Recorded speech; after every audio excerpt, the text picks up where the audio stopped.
Hej och varmt välkomna ska ni vara till Pantamera med e-sporten Talkshow. Idag kommer vi att gästas av ingen mindre än Movits leadsinger Johan Rensfeldt. Vi kommer prata med honom om hans spelintresse, det turnélösa 2020, se Sampe möta honom i en NHL-match och slutligen se honom framföra deras singel Sodavatten. Häng med!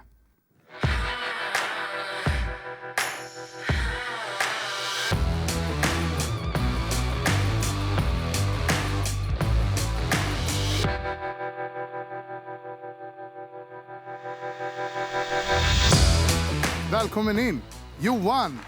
Woo! Kul att ha dig här. Ja, men detsamma. Välkommen. Tjena. Tackar. Ska vi se här. Det här har jag sett fram emot. Ja, jag med. Hur står det till? Ja, bra tycker jag. Jag har gjort lite research på er. Okej. Och den första känslan man får när man kollar upp er är att ni är väldigt, väldigt mysiga och väldigt galna. Och vi har lyckats klippa ihop en liten video för att sammanfatta er som grupp här. Okej. Jag tänker att vi kollar på den och sen får vi se din reaktion på det. All right. Så det ser ut så här.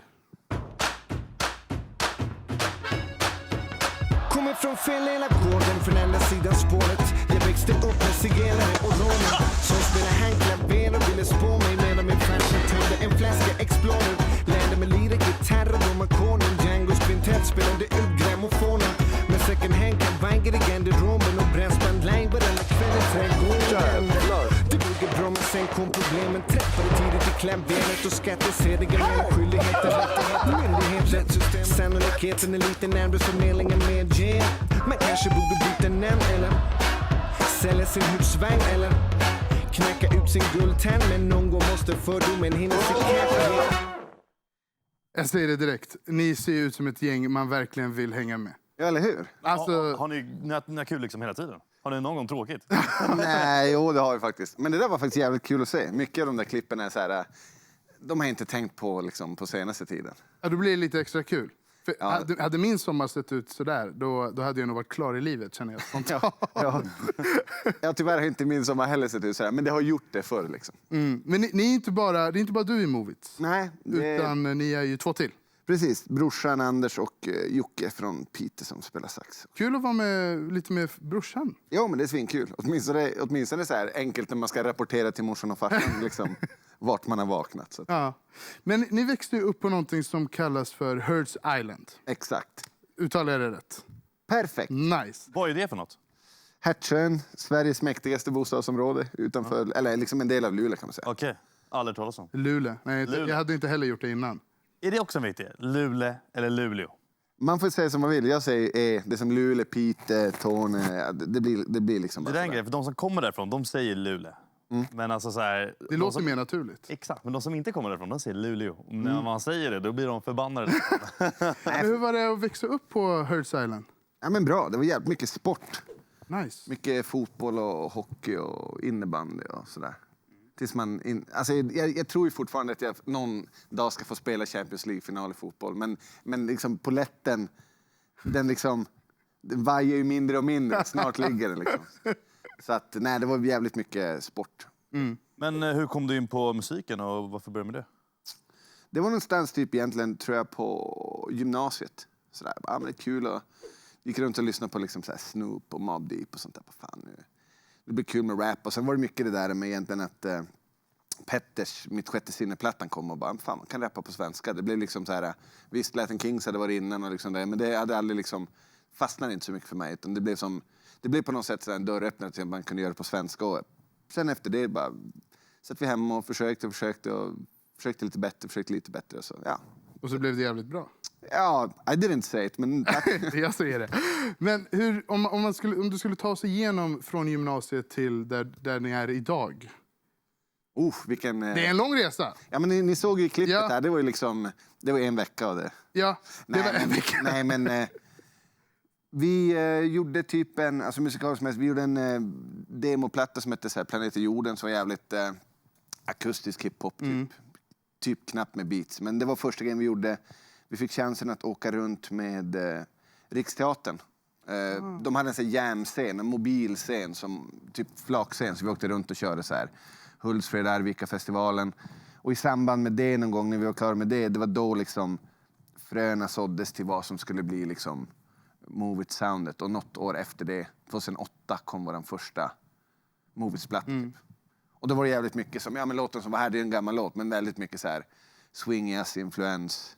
Mycket blås och liksom det som blev oss från början. Sen har ju det där kanske ändrats under tiden beroende på vad man själv gillar för musik. Men det är väl liksom, det var startpunkten. Sen efter det har vi giggat helt mycket för att göra musik och turnera och så. Ja, typ så. Nice. Men hur kommer det sig att det är mycket spelningar utomlands? Alltså, från början var det så här att bara få spela i Stockholm första gången var så jävla stort när man kommer där uppifrån. Det var så här, det är ändå 95 mil till Luleå liksom så här.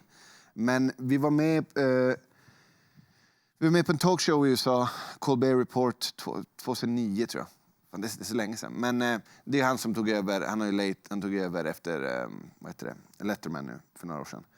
Och det öppnade såklart upp chansen att spela utomlands överhuvudtaget. För det var ju typ i samband med första gången Obama skulle välja, så det var mycket snack så här, kom inte USA bli som Sverige och liksom, ja. Och då hade vi typ 3 blonda snubbar som spelar svensk hiphop med amerikansk swing-jazz-influens. Bara, let's get them here. Typ. Så det öppnade upp liksom för USA. Sen har vi varit med på lite så här samlingsplattor runt omkring Europa. Så nu på slutet har vi ju spelat mer egentligen i Europa än vad vi gjort i USA. Men det är jävligt fett med tanke på att det är på svenska. Så att det är så här. Det var det jag tänkte komma. För när du giggar, eller när ni giggar utomlands, då är det ju fortfarande era svenska låtar ni kör. Jo. Har ni några internationella låtar eller? Nej, det är några låtar som är sådär Old School Baby, Like eller Som Frank and Sammy Davis. Alltså vissa är ganska nära att översätta, men vi har aldrig gjort några liksom regelrätta engelska låtar. Man bara får förklara mellan låtar bara. This song is about Swedish politicians. Hur blir responsen då när ni kör utomlands och liksom?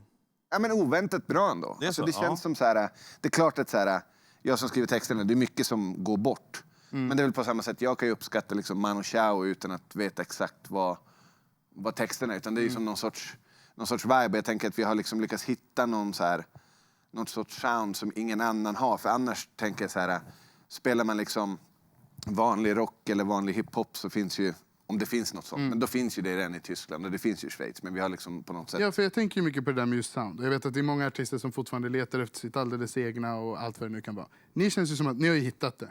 Ja, vi försöker varenda gång, men visst. Ni har ju något i alla fall som man känner, det här är movies, right? Hade det inte gått att göra det på internationell plan? Det hade det säkert, men det är också bara så här, den dag man bestämmer sig för att börja så här, rappa på engelska, då är det som en jävla Pandoras box som bara öppnar så bara, okej, det finns ganska många som är bra på det. Ja, så det vill vara så här, det var lite snack efter vår första USA-turné, typ bara, men ni borde göra det på engelska. Och visst, det hade ju varit en kanske bra idé eller en bra chans, men det är också så jävla svårt att liksom så här ta ett uttryck och bara översätta det. Det är som så här, okej. Men när vi ändå är ute i världen här, vad hade varit drömgigget för er, tror du? Eller kanske bara för dig personligen och sen för er som grupp? Jag vet fan inte. Men alltså, man försöker ju som alltid, som vad som helst, här, sätta upp högre och högre mål och sträva framåt. Men vi har ändå gjort mycket så här roliga stora festivaler och sånt där. Så jag vet inte. Jag hade velat spela på Glastonbury, eller det har vi fan gjort. Men på någon stor scen. Alltså sådana där, det var det roliga. Liksom. Sådana där kända ställen. Så här. Men jag vet inte, jag tycker att vi är, alltså med tanke på att det är på svenska så får man ju som ändå liksom ha så här. Man får ju som ändå hålla i sig lite grann. Att så här, vad gör vi ens på den här festivalen i Ungern? Liksom så här. Men det var fett. Vi spelade i Ungern samtidigt som Rihanna. Alltså, det är ju coolt. Vi skulle som spela typ samtidigt, så blev hon försenad. Så vi bara, fan alltså, nu kanske vi liksom hinner få hennes publik. För att det var som de 2 stora scenerna så här. Och så bara sekunden innan vi ska börja, då bara går hon på mamma. Nej, så nära. Ja, det så nära. Så att, men sen var det som så här, så gigget började ganska slow för att det liksom, de flesta var ju på Rihanna, jag kan inte förstå varför. Men sen var det ändå så pass mycket folk på festivalen så liksom efter 10 minuter var vårt gig också fullt. Och liksom så här, det är så jävla sjukt att stå för så här 25 000 pers liksom i Ungern. Liksom, det skulle inte ens vara där. Liksom. Så coolt. Men apropå idrott, och du sa hockey innan. Ja. Du och Sampe möttes ju i en one-on-one där, i en NHL-match. Ja. Och jag tänkte att vi ska kolla lite på hur det gick. Jag känner mig riktigt nervös. Nej, alltså jag borde vara nervös. Och jag kör bortalag, riktigt jobbigt. Jag vet inte ens vilka knappar det är som gäller. Jag trycker på X här, det kanske är helt fel. Ja, det är fel. Oj. Nej, och klubba X. Oj. Nej, men va? Oj, jajamän. Oj, oj, oj. 2 minuter. Den där var ganska ful, men jag börjar bli förbannad nu. Ja, men det gillar jag. Nej, det är så GG. Det är så Oj, GG, oj, det är så oj. GG. Nej. Oj, Oh my och han tappar in den. Dags att byta mål. målis. Nice liksom. Ja, det är ju utklassning här. Nu mår jag som dåligt över mig själv. Jag hade den här fruktansvärda ångesten i onödan. Nej, det är så jajamän. snyggt. Det är så Den snyggt. där kan vi se reprisen på. Domaren eller på flygen. Upp med armbågen. Kolla muschen. D'Artagnan-muschen på Erik Karlsson. Den är förbjuden i 50 stater. Åh nej. Oj, jajamän. Han fattar ingenting. Timo Meyer. Vad har jag gjort? Oh! Yes! Det är det. Ja, jag ville bara inte bli nollad. Ja, men nu fick jag lite självförtroende där. Det behövdes. Oj! Ja. Nu är vi live alltså. Nu vaknar han till liv. Jajamän. Aj! Aj! Yes! 2 mål och 1 slagsmål. Ja, det var snyggt. Jajamän, 10. Frågan är om jag kan lyckas få in en sista. Ja. Oh, det är tur. 10-3. 10-3, just det. Ja, det är bra match. Good game. Yes. 10-3. Jag gillar vad jag ser. Du hade ju sagt att du hade kört innan. Ja, för typ 2-3 år sedan. Han körde i januari, det är i alla fall i år. Det är faktiskt sant. Men du vann slagget. Det gjorde jag, men det gjorde han också. Okej. Alltså, du hade en grövre vinst. Ja, men gick ganska Eriksson var snabbt. helt vild. Ja, där. han var vild. Han var väldigt vild. Kan du något om hockey? Ja. För du säger Eriksson här, säger mig inte så mycket. Nej, men det var Små den Eriksson. spelaren som... Det var, exakt, jag tror att det var Eriksson. Det var den spelaren som alltså fullkomligt mördade mig. Okej, Ja. så det var han som Men du... han var ju så aggressiv, han var ju arg för vi liksom låg under med 10-2. Nej, det är ganska brutalt. Och jag tror jag gick in med en underskattning i just det slagsmålet där eftersom att ledningen var så pass stor. Men det känns jävligt skönt ändå. Jag tänkte ju att... Eller jag tror fortfarande att du är en av de 3 bästa i Europa på NHL. Jag vet inte var han har fått det därifrån. Och vad betyder det? Hur bra är jag då? Vad var ditt första spel du spelade då? Det var nog typ... Nej, alltså om man säger så tv-spel in general så var det som här, då var det de här jävla Commodore 64 då man fick så här, du vet, spola på band. Bara, mellan 018 och 034 är det något jävla commandos. Fick låna av grannen, gick igång var 5:e gång. Men annars var det typ 8-bitars. Nintendo var väl det första man körde. Men har spelintresset alltid följt med liksom under den musikaliska karriären? Ja, men det tycker jag. Jag tycker att det är jävligt så här nice så här, avslappning framförallt. Alltså jag spelar inte överdrivet mycket, men jag kan tycka om det som fan innan man går och lägger sig och skjuter lite tyskar med bly. Vilka är topp 3 bästa spelen då, genom tiderna? Alltså jag är ju, eftersom att på senaste tiden har jag spelat liksom mest PlayStation. Så i för alla spel finns det överallt. Alltså jag tycker nog fan... NHL är med där. Eller? Jo, det tycker jag. Jag spelar mycket NHL, ganska mycket FIFA också. Så sportspelen, det får som vara en kategori. De tycker jag ändå är nice. Sen... jag spelar fin mycket Battlefield. Jag gillar det där. Svenskt också, så det är nice. Ja, men det är kul. Ja, men jag gillar ju alltså, mycket sådär innan man går och lägger sig, bara gå in och mörda i 40 minuter. Sen kan man sova gott. Sen sover man gott. Exakt, ligger pulsen nere på 20 sen och sover man så där. Så det gillar jag skitmycket. Det spel jag tror jag gillar nästan mest var nog alltså Far Cry... Fan var det? Far Cry 4. 4. Är det 5 som kommer nu? Ja, alltså det var ju 4 och sen efter 4 var det här där man skulle hålla på med dinosaurier och skit. Okej. Det gick ju helt bort. Det är skit. Ja, men 4 är ju där man håller på med pilbåge och får röka opium uppe i Nepal. Ja, exakt. Det var ju jävligt jag tror fett. att det måste varit det mest populära. Det tror jag också. Ja, Ja. verkligen. Kul, men är du mer en konsolspelare eller är PC ett allt? Nej, konsol nu på sistone. Förut var det ju bara PC, men nu... Är det av praktiska skäl då? Ja, lite grann att det var som så här. Om man spelar mycket sportspel är det skönt med dosa liksom. Men är ni en sån musikgrupp som har konsol med er på turnéer? Tyvärr inte. Jag tror vi har haft det någon gång då vi har haft så här najsare bil liksom. Men det blir ofta så här, jag hade velat ha det, men ofta blir det så jävla stressigt ändå om man liksom kommer så här. Hinner vara i Berlin 45 minuter, då prioriterar jag inte att spela just då. Det är fullt förståeligt. Men när det kommer till spel, du snackade lite om Battlefield och så där, men kör du storyspel också eller är det bara online shooting games? Ja, men jag har kört en del storyspel, men jag gillar ganska mycket online, att det blir lite sådär in and out. Exakt. Levla lite grann, sova lite bättre. Nej, men jag körde, vad heter de där, Last of Us och... Körde du 2? Nej, men när kom den? Den kom nyss. Ja, nyligen. Nej, det var för bra sommar för att börja med det än. Ja, verkligen. Sen började det med Red Dead Redemption, men då kände jag att så här, jag har lite för hög puls för det när man ska hålla på så här Tamagotchi-grejer med hästen och bjuda den på så här kanin. Hästen vill inte äta den här kaninen för det har ingen mynta. Man bara, men vad fan, hur mycket Är det den där lilla grejen vi snackar om nu? Tamagotchi, Ja. Det är den lilla grejen. Men det är den vibben i spelet Exakt. liksom, med hästen, att du ska sköta Ja. hästen och mata den vid rätt tid. Och Exakt, och så bara gillar den inte rätt kryddor så då blir den arg och så blir det blir dålig stämning. Nej, men det är jävligt mäktigt spel, men jag känner inte riktigt att så här... Det var ingenting för dig. Nej, jag var inte liksom på den platsen så här. inte lika Och kör ni såna där som tar så här 12 år att spela ut? Nej, Nej. vi är ju CS-killar från grunden, va? Är det sant? Ja. Fan vad skönt, det var ju bara gymnasiet så att jag alla bara körde CS. Ja, exakt. Men Det du var valde lite det? in och ut. Jo, jag körde CS, men det var ju så, jag körde ju mycket DOD. Dodd? Vad är det för Day of Defeat, alltså det var ju en annan... Men det känner jag, det var också ett Steam-spel. Exakt, det var ju en annan mod på Med lite mer HL. världskrig. Exakt, Ja. jag kör bara andra världskriget. Ja, det är mycket sånt. Nej, men det var, alltså de flesta körde ju CS då, det var ju såklart mycket större, men vi hade ju fan klan i DOD. Oj! Dead Poets Society, bara hyfsat pretentiöst. Men jag som alltid gillat så här, jag gillar inte när det är rundor, jag tycker det är bättre att spåna så här. Så Lite man mer kan, free for all. Exakt. Ut och skjut lite. exakt, jag dör så jävla tidigt så då får man bara sitta och vänta. Det är Ja, det. det är tråkigt. Nu när du ändå är lite inne här och berättar om att du älskar skjutspel och sådär, vilket jag inte hade någon aning om. Tittarna har ju skrivit lite fördomar om dig. Okej, Som du ska få dementera eller bekräfta. okej. Fördom nummer 1. Du har en hemlig dröm om att du skulle fått spela Tormund i Game of Thrones. Den där rödhåriga, skäggiga norrman. Alltså, Är det falskt? jag måste vara den enda i Sverige som aldrig har sett ett enda avsnitt av Game of Thrones, så nej. Men jag hade ju kunnat spela Steinar i Beck. Ja, det vet jag, men det är samma person. Exakt. Så att, Så att, nej.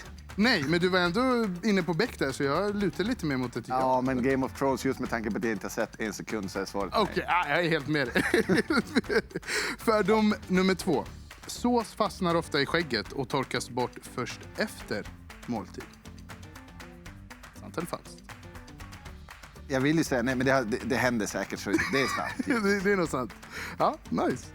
Nummer 3. Du har fler klädesplagg i garderoben än dina tjejkompisar. Det har jag nog. Det har du. Det kan jag tro. Kul. Ja, alltså det är kul, men man märker ju också att man använder ju max 10% av garderoben. Men är du en klädkille liksom? Alltså som gillar... Ja, men det gör jag ändå. Ja, absolut. Ja. Jag tycker det är kul med liksom så här style. Jag kan ju liksom gå runt i samma kläder som jag hade för 4 år sedan liksom. Är det sant? Ja. det är väl Man härligt. köper lite nytt på vägen, men så här, du vet, favoriten är de man har... Ja, passformen, Ja, men färgerna, de funkar. Då känner Ja. man ju tills de inte funkar bokstavligen. Men vi är inne på det är 2020, som vi är väl medvetna om, på grund av rådande pandemi, tyvärr. Det har inte blivit så många turnéer. Nej, det har blivit exakt 0 turné. Exakt 0. Ja. Och ni är ändå ett band som kör väldigt mycket turnéer. Jo. Alltså vi hann ju lägga några gig innan mars då allt liksom kraschade. Nej, men efter det har det varit gjort någon streamgrej typ sådär, men annars är det ingenting. Och det är klart jävligt tråkigt.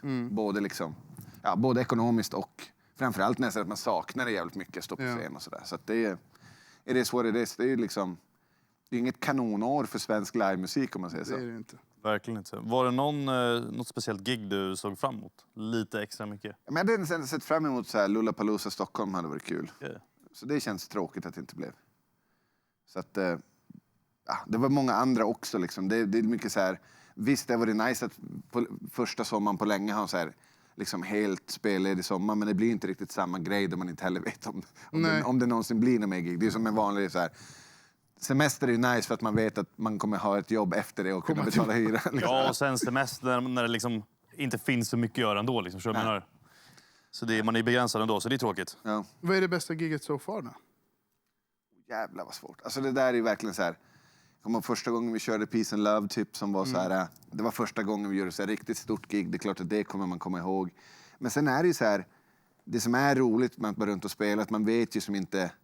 Varenda kväll kan ju liksom antingen vara katastrof eller kanon. Och det är det som ändå som håller en på tårna liksom, att så här. Ingenting är som givet förrän det är klart. Och ibland kan ju små liksom klubbspelningar vara roligare än stora festivaler. Det är som bara, det är som helt olika helt olika vibe. Jag menar, det är asfett att stå med så här 20 meter till kravallstängsel och så stor jävla publik. Men det är också lika fett att få runt och så här spotta folk i ansiktet. Pre-corona liksom. Pre-corona. Nej, men jag vet, vi körde någon gig i Japan. Så här, det är ingen scen här, ni får liksom stå på ett golv och så sätter de upp som en jävla rep runt. Så här. Typ som en sytråd. Så här, det här är publik. Det var ju så här kaosigt som fan, men också jävligt kul. Alltså, Unikt. Ja.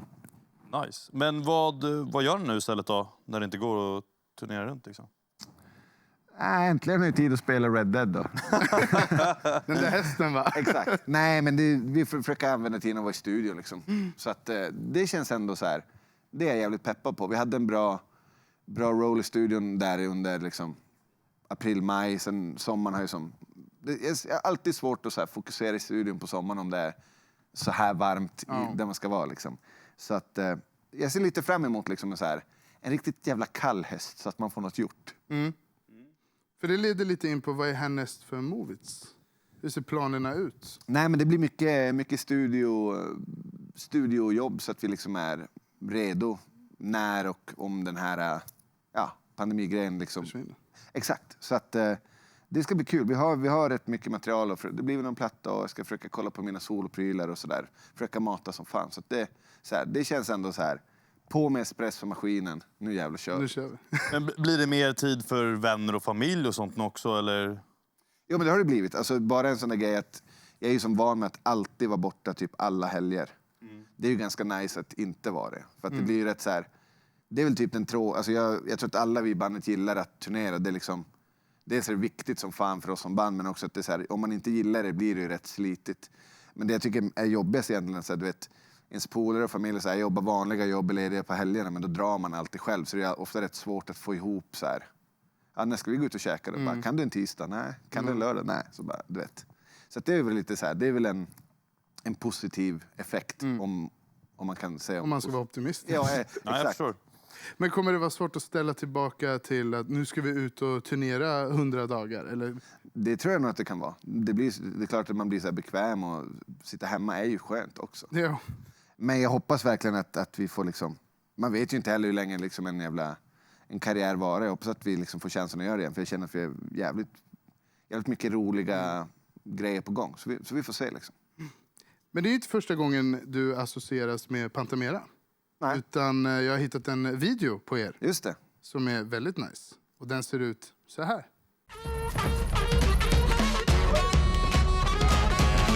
Flygbunken, spänn ingen slitt och släng ingen 50 cent på det.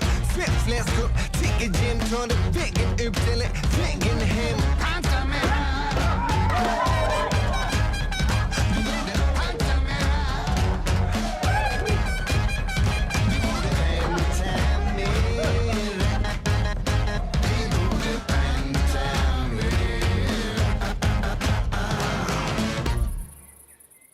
Men jag kan ju säga det direkt, ni har ett sound. Ja, det håller jag Och med. det är riktigt nice. Det är vibe. Det är vibe. Ja. En riktig sådär Emil i Lönneberga-vibe. Ja, hur var det att spela in? Det var kul. Det var lite sådär stökigt. Det var som att inget ont illa menat om Pugg, men han visste när han kom dit kom han inte riktigt ihåg vilken låt det var vi skulle spela in. Och så det var liksom sådär. Ja, det var kul. Men hur kommer det sig att du valde att engagera dig i Pantamera? Nej, men vi fick frågan och tyckte att det var en jävligt så här bra grej. Alltså, det är väl svinbra att ta hand om miljön liksom. Så det var ju bara kul. Det tycker jag ändå var mycket roliga versioner på den där. Det är jävligt roligt så här initiativ att det är så här. Verkligen. Ja, men till exempel den som går nu, det är ganska stor skillnad på den där och på Kaliffas liksom, så här. Så att det är ju så här. Men det är ju ändå ni. Det är Ja. det som är så nice. Att så här, ni fick göra er grej, Kaliffa gjorde sin grej. Det är skitfett tycker jag. Jo, men precis. Det enda man ska som hålla är den där. Ja. Nej, men det var kul. Pantar du någonting? Åh, helvete. Innan eller efter? Eller både och? Alltid. Alltid? Alltid för många ölburkar och pant. Nice. Men hur viktig är miljön då för dig då? Försöker göra så gott man kan liksom. Och det är väl egentligen det som jag är typ så här mest orolig för nu efter liksom, om det finns ett efter corona liksom, att det så här, det känns som att det kommer vara, jag hoppas att jag är fel, men det känns som att det kommer vara jävligt svårt att liksom få industrin att hålla tillbaka så här. Hej, när Kina lägger ner det i typ ett halvår och nu när ni startar om, då får ni inte liksom, nu ska ni tänka ännu mer på miljön. Jag är rädd att det blir bara så här ett jävla race då liksom allt är back Allt up ska running. upp igen. För att ekonomin är så skadad. Så vi får väl se, men det känns som att så här, ja, fan, det är stora grejer att ta tag i de närmsta åren. Verkligen. Ja, så är det. Hur känner du inför miljön? Vad sa du? Hur känner du inför miljön? Ja, nej, men jag håller med dig. Jag är redo att hålla med dig. Men alltså, pantar och allt det där också. Och samma kläder som för 4 år sedan. Samma kläder, exakt. Vi har ju fått sån här grön påse nu för tiden. Där man lägger matavfall. Aha. Ja, sånt hade vi inte vi förut. Det har inte vi där jag bor, men i Luleå har man ju haft det hur länge som helst. Ja, nej, men jag tror att det är väldigt vanligt. Ja. Det är bara i mitt hushåll här. Så, Okej, så har det inte varit så vanligt. Men så vi kör ju också. Men det där är ändå spännande, alltså, så här, för i Stockholm vet jag inte, liksom, så här, man källsorterar burkar och liksom, kartong och allt sånt där. Men i Luleå har det varit som så här, kompost hur länge som helst. Ja, det, Och soptunnor och ja, så här. borde ju ta efter det. Ja. Nu börjar den här intervjun lida mot sitt slut. Men det jag har sett mest fram emot kommer nu att ske. Du ska uppträda. Jag tror det, ja. Du tror det? Och det är er singel Sodavatten, som för övrigt är skitbra. Fan, Du vad ska kul. få se den live också. Jag tänkte det liksom. Jag känner mig ärad. Ja, men fan vad härligt. Och jag kommer filma. Det tycker jag. Försöka ge de här vibbarna av att det är uppträdande inför publik och Någon står där med telefonen. telefoner och flashlights. Och det. Mycket hejarop vill jag ha. Ja, jag löste det. Så the stage is all yours. Varsågod. Absolut. Johan ser sjukt redo ut. Så här kommer Sodavatten. Take it away. Solsken på min ficka, bara kasta nyckeln från bron. Paraplyget i handen ifall det regnar monsun. Spangrisen är krossad, blir ingen vacker miljon. Planken är på väggen om du vill ta kort. Käka kyckling från benet på sidan av Kalla Low. Upp lemonan när livet bjuder citron. Tunnelbanan till city, bara hoppa nästa station. Dags att fucking glida om du ledsnar på skor. Hey, minnet så, himlen är målad i grannarnas hus. Boys dressed i Canada Goose, lämnade bilarna kan man och bo. Titta ingen Maybach, skåda vigga Paypal.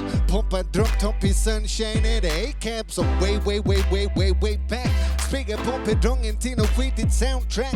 Ingen nostalgi eller ta den tillbaka, för minnet är som fiskemålad i 24 karat. Samma gata, samma torg. Du vet det blåser som Chicago, yeah. Var små, var två, var så. Vi var inte så Skarsgård, ja. 1, 2, 3. Nu bubblar det som Sodavatten, Sodavatten. Sodavatten, glömde vad vi sa, men det lät som real shit. Glömde vad vi sa. Massa minnen som på fotopepper. Sodavatten, ey. Glömde vad vi sa, men det lät som real shit. Glömde vad vi sa. Nu sjunger vi som Loa Falkman. När vi oar hela nätten och vi tror vi kan ända med den känslan som är gjord i bälken. Reminiscer på hockeypulver och godishälsspänn. Coola katter köpte t-shirt på Ica. 29 och 90 och gjorde scener på scener. Det där var bio på riktigt. Ägde leksaker, nu fucking äger vi staden någonstans mitt i Stockholm city. Och nu väger vi barnen, say what? Samma gator, samma torg. Du vet det blåser som Chicago, yeah. Windy City. Var små, var två, var så. Vi var inte som Skarsgård, ja. Nu bubblar ni som Sodavatten. Sodavatten, ey. Glömde vad vi sa, men det lät som real shit. Glömde vad vi sa. Massa minnen som på fotopepper. Sodavatten, ey. Glömde vad vi sa, men det lät som real shit. Vet vi glömde vad vi sa, men det lät som real shit. Det lät som real shit.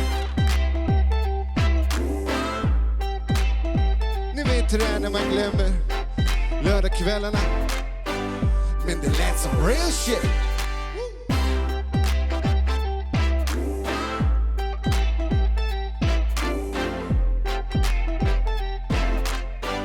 Men det lät som real shit. Där är vi! Nice! Grymt. The stage was yours. Du tog över helt och hållet. Jag hoppas det om jag var ensam här. Stort tack för att du kunde komma hit. En ära att få intervjua dig tillsammans med Sampe. Och tack till er där hemma som kollade på ännu ett avsnitt av Pantamera med e-sporten Talkshow. I nästa avsnitt så träffar vi ingen mindre än William Draken Sundin, där vi får chansen att prata lite CSGO kontra Valorant. Hans karriär i NIP, vad som hände där, och prata lite mer om livet. Vi ses då.